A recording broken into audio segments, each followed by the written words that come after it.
بسم اللہ الرحمن الرحیم۔ تاریخ میں کبھی ایسا نہیں ہوا کہ کسی قوم پر عذاب الہی نازل ہونے والا ہو، عذاب کے آثار سامنے نظر آنے لگیں اور عین اس وقت وہ لوگ توبہ و استغفار شروع کر دیں اور اللہ کا عذاب واپس پلٹ جائے۔ صرف ایک قوم کو یہ مہلت حاصل ہوئی۔ یہ قوم حضرت یونس علیہ السلام کی قوم تھی، جس کا ذکر قرآن سورہ انبیاء میں کرتا ہے۔ حضرت یونس علیہ السلام کو ذوالنون کے نام سے بھی جانا جاتا ہے۔ یہ قوم نینوا میں آباد تھی، جو کہ موجودہ شمالی عراق کا شہر اور آشوری سلطنت کا دارالحکومت تھا۔ جب یہ قوم اپنی سرکشی اور گمراہی میں حد سے آگے بڑھ گئی تو اللہ تعالیٰ نے حضرت یونس علیہ السلام کو ان کی طرف بھیجا کہ انہیں سیدھے راستے پر لائیں۔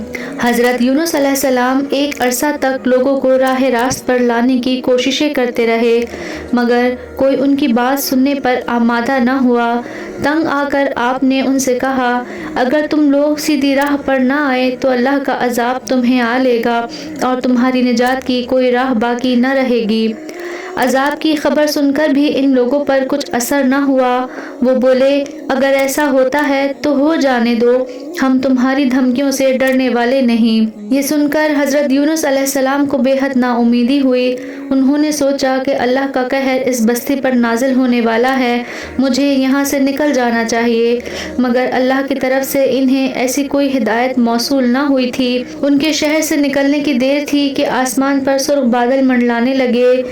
یوں نظر آنے لگا جیسے فضاؤں میں آگ لگ گئی ہو۔ یہ دیکھ کر لوگ بہت گھبرائے۔ وہ سمجھ گئے کہ جس عذاب کی انہیں خبر دی گئی تھی وہ آ پہنچا ہے۔ انہیں ان قوموں کے قصے یاد آ گئے جو ان سے پہلے اللہ کے عذاب کا شکار ہو چکی تھیں۔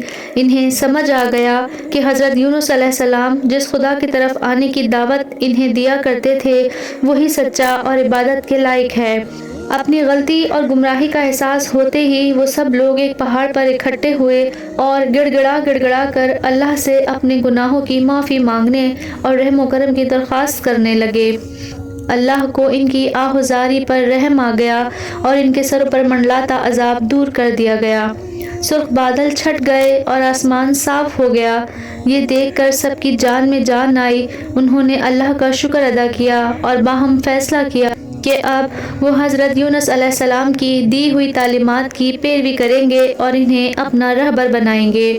اس نیت کے ساتھ وہ حضرت یونس علیہ السلام کی تلاش میں نکلے، لیکن وہ تو پہلے ہی شہر چھوڑ کر جا چکے تھے۔ شہر سے نکل کر وہ دریا کے کنارے پہنچے اور ایک چھوٹے جہاز میں سوار ہو گئے تاکہ جلد از جلد اس علاقے سے دور چلے جائیں جو ان کے خیال میں عذاب سے دوچار ہونے والا تھا۔ لیکن اللہ نے انہیں اپنی قوم کو چھوڑنے کو نہیں کہا تھا، وہ اجازت کے بغیر اپنی ذمہ داریوں کو چھوڑ آئے تھے۔ اب اللہ کی طرف سے انہیں سبق دیا جانا لازم تھا۔ اور ایسا ہی ہوا۔ جب جہاز دریا سے نکل کر سمندر کے کھلے پانیوں میں پہنچا تو اچانک طوفان آ گیا، جہاں متلاطم موجوں کے درمیان پھنس کر ڈولنے لگا۔ سب مسافر سخت پریشان ہوئے کہ ابھی تو سمندر پرسکون تھا، یہ طوفان کہاں سے نازل ہو گیا۔ جہاز کے عملے نے فالتو سامان سمندر میں پھینکنا شروع کر دیا تاکہ جہاز کا بوجھ کم ہو جائے، مگر کوئی فائدہ نہ ہوا۔ طوفان کی شدت ایسی تھی کہ لگ رہا تھا کوئی دم میں جہاز ٹکڑے ٹکڑے ہو جائے گا۔ یہ حال دیکھ کر کشتی چلانے والے ایک ملاح نے کہا، میں نے سنا ہے کہ جب کوئی غلام اپنے آقا کے ہاں سے بھاگ کر کسی کشتی میں سوار ہو جائے تو وہ ایسے ہی طوفان کی زد میں آ جاتی ہے۔ معلوم ہوتا ہے کہ ہم میں کوئی غلام موجود ہے جو اپنے آقا سے بھاگ آیا ہے۔ جب تک اس غلام کو جہاز سے اتارا نہیں جائے گا ہماری خلاصی نہیں ہوگی۔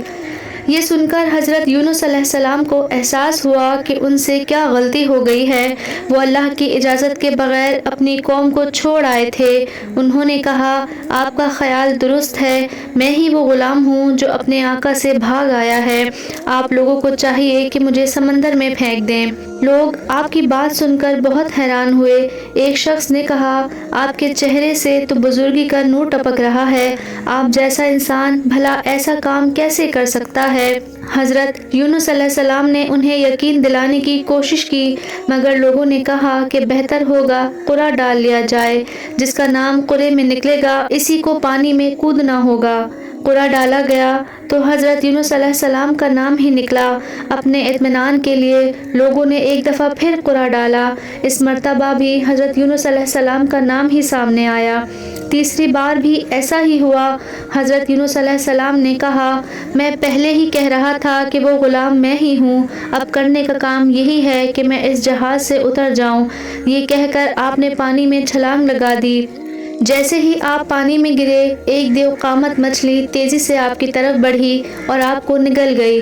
اگرچہ روایت میں اس مچھلی کے بارے میں صرف اتنا ہی بتایا گیا ہے کہ وہ بہت بڑی جسامت کی حامل تھی، تاہم شواہد سے معلوم ہوتا ہے کہ یہ مچھلی ویل تھی، کیونکہ سمندر میں کوئی اور مچھلی اس سے بڑی نہیں ہوتی۔ اس مچھلی کے پیٹ کے تاریخ قید خانے میں حضرت یونس علیہ السلام 40 روز تک رہے اور مسلسل ان الفاظ میں اللہ سے معافی طلب کرتے رہے، لا الہ الا انت سبحانک انی کنت من الظالمین۔